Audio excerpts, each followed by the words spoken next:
હગી દેરાણી જેઠાણી સરપંચની ચૂંટણીમાં ઉભા રહ્યા. આખા ગામે વિચાર કર્યો કે ખરાબ લાગે એ ઘરના બે જણા સરપંચની ચૂંટણી લડે, સારું ન લાગે. ગામવાળા સમાજના આગેવાનો બધા ભેળા થઈને મનાવવા માટે ગયા કે એ ઘરના છે, સારું ન લાગે, બે જણાને મનાવો. એક જણું ફોરમ પાછું ખેંચી લેવું આયોજન કરો. જેઠાણી આગળ ગયા, તમે મોટા છો, 40 વર્ષથી આ ઘરનો વહીવટ કરો છો, તમારી દેરાણી નાની છે, આવતા 5 વર્ષ પછી તમે લડજો, ફોરમ પાછું ખેંચી લ્યો. જેઠાણી કે હું ફોરમ પાછું ખેંચું તો મારા બાપની આબરૂ ન જાય. હાલો કે દેરાણી પાસે બધાએ જઈએ કીધું કે તમારી જેઠાણી 40 વર્ષથી આ ઘરનો વહીવટ કરે છે, હવે એમને ઉંમર થઈ જવા આવી છે, પછી અમુક વર્ષો પછી તો ચૂંટણી ન લડાય. અરે તમે તો નાના છો, આવતા 5 વર્ષે તમે લડજો, ફોરમ પાછું ખેંચી લો, સારું ન લાગે. દેરાણી કે હું ફોરમ પાછું ખેંચું તો મારા બાપને આબરૂ ન જાય. હગાવાળા ગામવાળા આગેવાનોએ કીધું કે તમારા બાપનું કશું ન જાય, તમારા હાહરાનું તળિયા ઝાટક થાય. માનો બે જણા માને ને ગામવાળાના આગેવાનોને બધાએ કીધું કે ભાઈ એ ઘરના છે ત્યાં લડવા દે, હું વાંધો છે. પછી તો બેને કીધું કે ભાઈ તો લડો, બે જણા ફોરમ પાછું ન ખેંચો શું થાય એમાં બરોબર. પછી તો ગામ આનંદ કરે, કોઈ એમ કહેવાય છે કે થમ્સઅપ પીવે, કોઈ દૂધ પીવે, કોઈ શરબત પીવે, કોઈ નો પીવાનું પીવે, કોઈ લાડવા ખાય, કોઈ મોહનથાળ, કોઈ નો ખાવાનું ખાય. ગામ અનુરૂ આનંદ કરે. બરોબર ચૂંટણીના 10 દાડા બાકી હતા અને જેઠાણીને વિચાર આવ્યો કે આ ચૂંટણી જીતવી હોય તો આખા ગામની ડોશીઓ ભેળી કરીને મારે પ્રચાર કરાવવો પડે. આખા ગામની ડોશીઓ ભેળી કરી હો, લાકડીના ટેકે બિચારી વાવતી હતી તો એ ડોશીઓ જી હું હતું બધા. જેઠાણીએ કીધું જો 45 વર્ષથી તમારા ભેળી છું અને મારી દેરાણીએ મારી હોમ ફોરમ ભર્યું છે ને આપણે એને જીતવા દેવાની નહીં. મને જીતાડી દો એટલે મહાકાળીના દર્શન કરાવું, ઓગા મહારાજનું દર્શન કરાવું, ઉમિયામાનું દર્શન કરાવું, આબુ લઈ જઈને લાડવા ખવડાવું, પણ મને જીતાડો તો કેડ બધીને કાંઠા થઈ જાઓ. ડોશીઓ કેડ બધી બીજા દાડથી પ્રચારમાં નીકળી ગઈ ગમો કે મોટીને જીતાડવી છે કરતા કરતા નીકળ્યા. 2 દાડા થયા, દેરાણીને ખબર પડી. દેરાણીએ વિચાર કર્યો કે મારે ચૂંટણી જીતવી તો આખા ગામની નાની બહુ ભેળી કરીને પ્રચાર કરાવવો પડે. મીટિંગ બોલાવી, ઇમરજન્સી મીટિંગ આવી છે, તો તરત આવી જાય ને. દેરાણીએ કીધું કે જોવો ડોશીઓએ હંપ કર્યો છે અને મને હરાવા ફરી રહી છે, પણ આપણે કોઈ દર ઈવન કેવું કર્યું નહીં ને આપણે ઈવન કેવું કરવાનું કોઈ દર થતું જ નહીં. મને જીતાડો, મહાકાળીના દર્શન કરાવું, ઓગા મહારાજનું દર્શન કરાવું, ઉમિયામાનું દર્શન કરાવું, આબુ લઈ જઈને લાડવા ખવડાવું, પણ મને જીતાડો તો. એક બાજુ ગામની ડોશીઓ પ્રચાર કરે, એક બાજુ ગામની નાની બહુઓ પ્રચાર કરે. આખા ગામમાં પ્રચાર થઈ ગયો.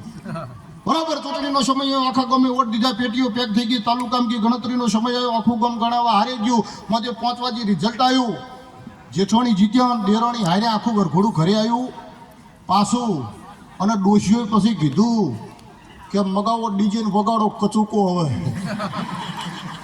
બધું ફરકે છે, લે કચુકો લે. ડોશીઓ નાચીને આનંદ કર્યો, ખૂબ આનંદ કર્યો. આનંદ કરતા કરી ગયા, પણ ડોશીઓ બરોબર હોંચ પડી એટલે સરપંચ જીત્યા હતા. મોટા જેઠાણીને કીધું કે હબળો ઘેર જ્યાં દાડો રહ્યો નહીં, પેલી બારીઓ ખોલીને આમ કર્યું હોય અમે, હવે ઘેર જ્યાં દાડો રહ્યો સરે. કાલ હવે બીજી વાત બદલી એ પહેલાં તમે દર્શન કરાવવાનું ગોઠવ્યું છે એ ગોઠવી દો. એટલે પેલો સરપંચે કીધું એક કામ કરો, બધી ડોશીઓ બસકા બધી તૈયાર થઈ જાઓ, કાલ દર્શન કરવા જવાનું, વહેલા તૈયાર થઈ જાઓ 9 વાગે. બરોબર 8-10 વાગ્યા. જેઠાણીને વિચાર આવ્યો કે સરપંચની ચૂંટણી હું જીતી છું, મારી દેરાણી હારી ગઈ, પણ મારું એક ઘર છે, કદાચ મારી દેરાણીને મૂકીને જાઉં તો ગામ અને સમાજ મારી ટીકા કરશે કે હગી દેરાણીને લઈ ગઈ નહીં અને વચ્ચે ભાગલા પડ્યા, ઘર વચ્ચે વંડીઓ ચડાઈ દીધી, કાલ મારું નામ ખરાબ થાય. લાઈન તો સરપંચની ચૂંટણી હું જીતી છું, તો મને એકને લઈ જવા હું વાંધો છે. જેઠાણી ક્યાં દેરાણીએ કીધું કે સરપંચની ચૂંટણી હું જીતી ગઈ, તું મારી બેન છે, વહીવટ તારે કરવાનો, પણ કાલ હવે ડોશીઓને દર્શન કરાવવા મારે લઈ જવાનો છે, તારે ભેળું આવવાનું છે. દેરાણી કે હું નહીં આવું. કે ચમ કે મેં મોની હતી મારાથી પક્ષ પલટો થા નહીં, એટલે મારાથી આવા હે નહીં. જેઠાણીએ કીધું કે આપણે ઘરને ખર્ચો કરવો, એક કામ કર, ડોશીઓને મેં કહી દીધું હે, ગામની નાની વહુને તું કહી દે, આખા ગામની ડોશીઓને વહુને બધાને દર્શન કરવા લઈ જઈએ, ખર્ચો તો આપણે જ કરવાનો છે. આમંત્રણ ફેરવી દીધું, નાની વહુને કીધું કાલે હવે તૈયાર થઈ જાજો, પણ વાહન તો ભાડે કરવું ને. બોલો ડોશીઓ માટે ડાલું કર્યું અને ગામની નાની વહુઓ માટે તોફાન ગાડીમાં આખા ગામનું તોફાન બેહાર્યું. દર્શન કરવા નીકળ્યા, મહાકાળીના દર્શન કર્યા, ગોગા મહારાજના દર્શન કર્યા, ઉમિયામાના દર્શન કરી અને ગાડી બરોબર આબુ તરફ જવાની તૈયારી કરી. આમ હાઈવે ઉપર બે ડાલું તોફાન બે હારીવાર જતું હતું. આમ ડાલું થોડું આગળ થયું તો ગામની નાની વહુઓનો મગજ ગયો કે ડોશીઓ ઘેર તો ગોળતી નથી કે રોડ ઉપર બળ કરે. ડાલું લઈ કે રોડ ઉપર ચીવી જાય. પેલા ડ્રાઈવરને કે પકડ 500 રૂપિયા, આપણી તોફાન આગળ કાપ, સાઈડ કાપીને આગળ કર. જેવી તોફાન આગળથી ડાલામ બેઠે ડોશી ઓમ નજર કરીને કે જુઓ કે ફાટેલીઓ ઘેર તો ગોળતી નહીં પર રોડ ઉપર ગોળતી નહીં ગયા તો પકડ કે 1000 રૂપિયા આપણું ડાલું આગળ દેવા દે. ડ્રાઈવરે 1000 રૂપિયા ખીચા મેલીને ડાલું છોડી મેલ્યું. આબુ ઉપર આબુના ઢાળ ઉપર ડાલું ચડતું હતું.